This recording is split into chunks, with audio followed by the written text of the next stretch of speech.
Back here on the Cover 3 podcast takeover on CBS Sports HQ, Jon Berger joins the conversation, and we turn our attention to Saturday's slates to give you some winners. We begin with the SEC on CBS game of the week. It is Auburn, Texas A&M, top 15 SEC West battle. The home team, the Aggies, are 4.5-point favorites. Over/under sitting right around 49.5.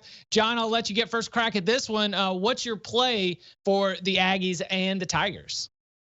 Was that a horn?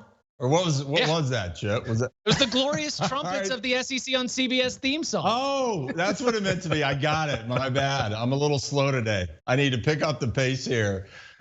So look, Auburn A&M.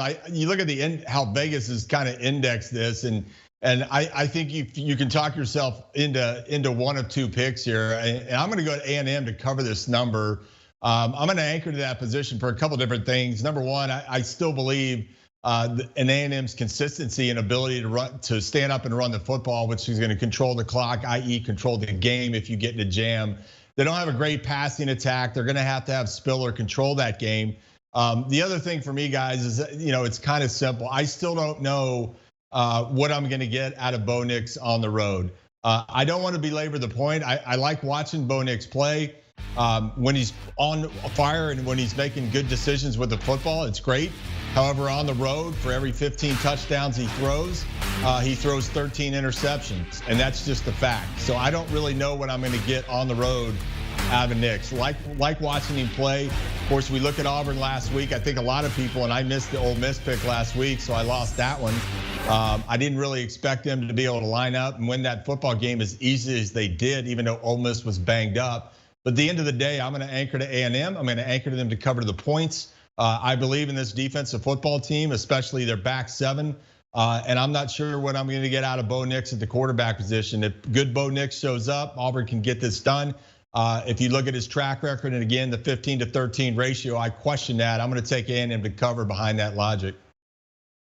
Yeah, if I'm taking the spread, I'm on the same side as you are, Jon. I would probably be on the Aggies, but I like the total here more. I'm going to take the under simply because, as you were mentioning, Jon, we don't know what to expect from Bo Nix on the road, but what we've seen from him is the last 2 weeks, he's been fantastic. He's put up incredible numbers. It's just he's done it against Arkansas and Ole Miss, two of the worst defenses in the SEC. Meanwhile, this is an A&M defense who does not qualify as one of the worst defenses in the SEC. And this is an Auburn team that all season long, its offensive line has not been spectacular. There are problems with it. It doesn't get a ton of push in the run game, and it's going up against the Texas A&M defensive front that is one of the best in the country. And I see Auburn's offense struggling. But on the flip side, I don't quite trust Zach Calzada yet either. I know he played well in the upset win over Alabama, but kind of like Bo Nix the last few weeks, he's played bad defenses and put up numbers. And this is an Auburn defense that is better than any of these faced since that Alabama game. So I'm kind of betting on both defenses here. And as long as this total's at 49 or higher, I'm staying under. Yeah, I'm with you. My pick is on the under as well. Last couple years, I think our totals are like 52, 48, 51. They have been games that are decided in the 20s and maybe the low 30s. And I think that what we've seen in terms of the quarterbacks having a lot of momentum behind them, or at least more confidence, as Tom mentioned, that confidence has come against some lesser defenses in terms of ranking all of the SEC defenses against each other. So I like the fact that we've got an opportunity here to ride the defenses, the defensive line for Texas A&M, the secondary and pass defense for Auburn, jump on the other side of these two quarterbacks whose value might be slightly overinflated. I too will be taking the under. Speaking of the total and speaking of going under, Tom, I'm going to throw directly to you because the first leg of our CBS college football doubleheader is the renewal of the Commander-in-Chief Trophy rivalry between Army and Air Force. And Tom, what do we do when service academies play? We take the under, Chip. It's a very simple play. I know the total is low, but it's low for a reason. Since 2005, when service academies have played, the under is 39-9-1. It is not a coincidence. These are all teams that run option offenses, which means they're running the ball over 80% of the time, which means the clock never stops. And it means both teams roughly get 5 and 6 possessions per game. And unless they score on every single one of them, it's hard to go over the total. So I don't overthink this one. We're going under, and we're just gonna wait for the 2 hours for the game to finish at 17-10.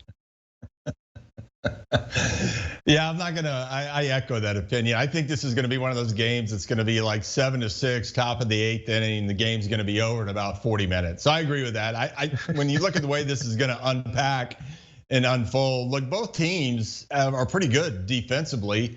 You look at Army, and everybody out there on social media is making a big deal about them giving up 600 plus defensively to Wake. Well, guess what? I mean, that's what Wake does. They run the spread. It's hard for Army. I get that. Then everybody makes a big deal about giving up 450 plus to Western Kentucky. I'm like, I get it. Western Kentucky throws the ball. What are you people talking about? It's not what they're going to get out of Air Force. Air Force doesn't throw the ball.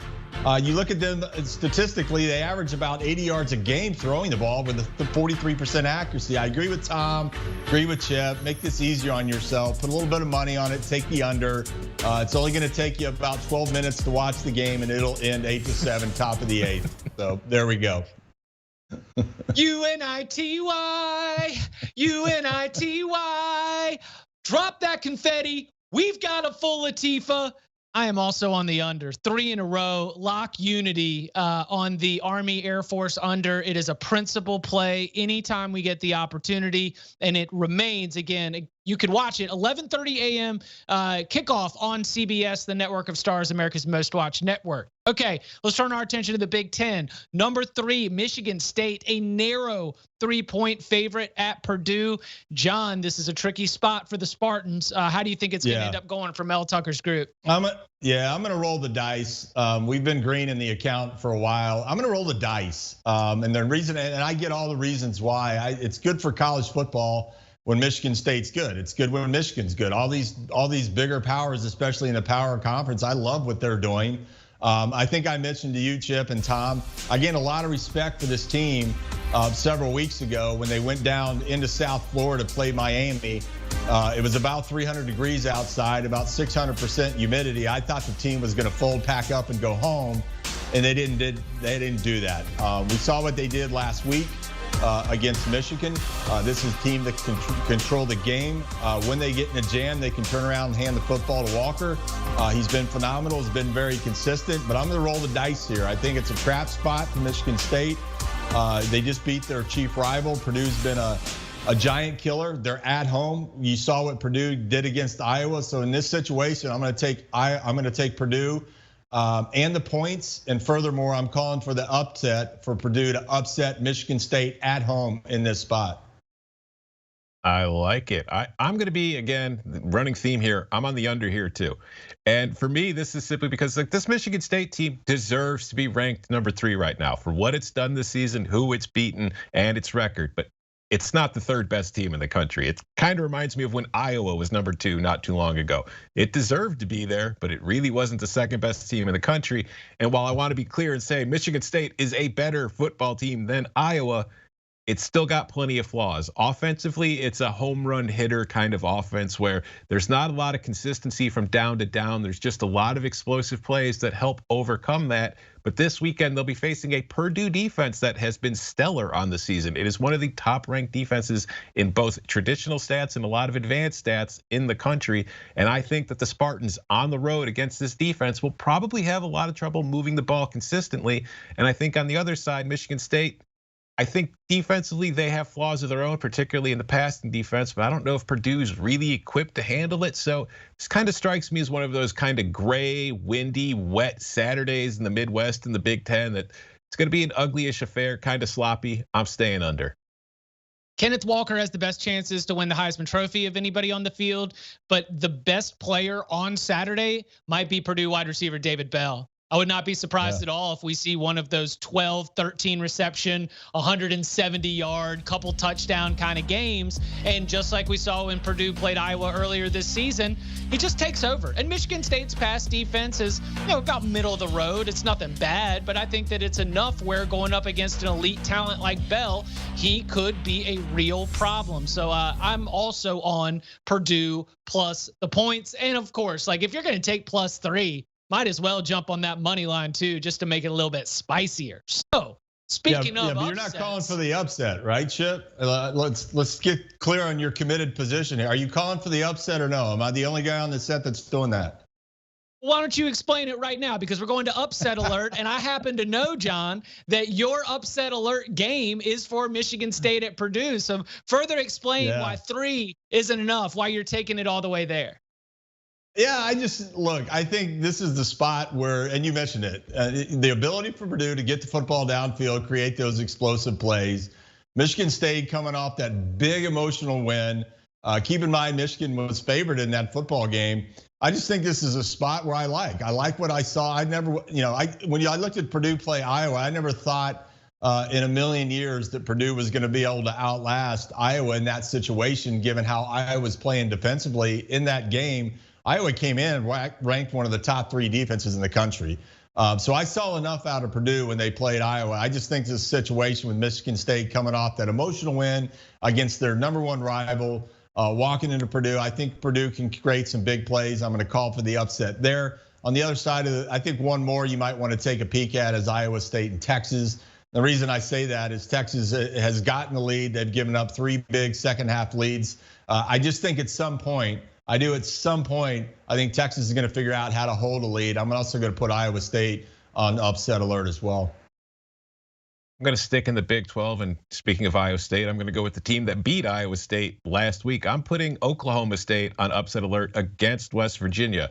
This is a Mountaineers team that kind of struggled. It was kind of sluggish early in the season, but has been playing better in recent weeks. And Oklahoma State going on the road to Morgantown, it's tough for anybody. It is a loud, raucous environment, and this is a Cowboys team that, while it's been solid defensively, offensively, I just don't like a whole lot about it. And I think that if you're gonna go on the road to this environment and win the game, I don't know that they have the offense. Spencer Sanders is a little too sloppy with the football at times. I think that could cost him on the road. And I think this is a Mountaineers team playing its best football of the season. So I feel like Oklahoma State's gonna lose at least once more this season, probably to Oklahoma at the end of the year. But I also think they're gonna lose this weekend too. So I'm on the Mountaineers.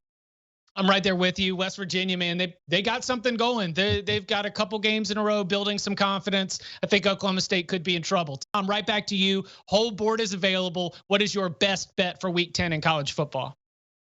Chip, we don't trust bad teams as favorites, so that's why I'm taking Louisiana Monroe plus 3.5 at Texas State. Both of these teams are terrible. Neither of them deserve to be favored over the other, so I'm taking the underdog. Chip, I'm going to go Ohio State. I don't get the spread, Ohio State, Nebraska. I'm going to take Ohio State to line up behind that ground attack, behind Stroud, behind the defense, and I'm going to take Ohio State to cover against Nebraska.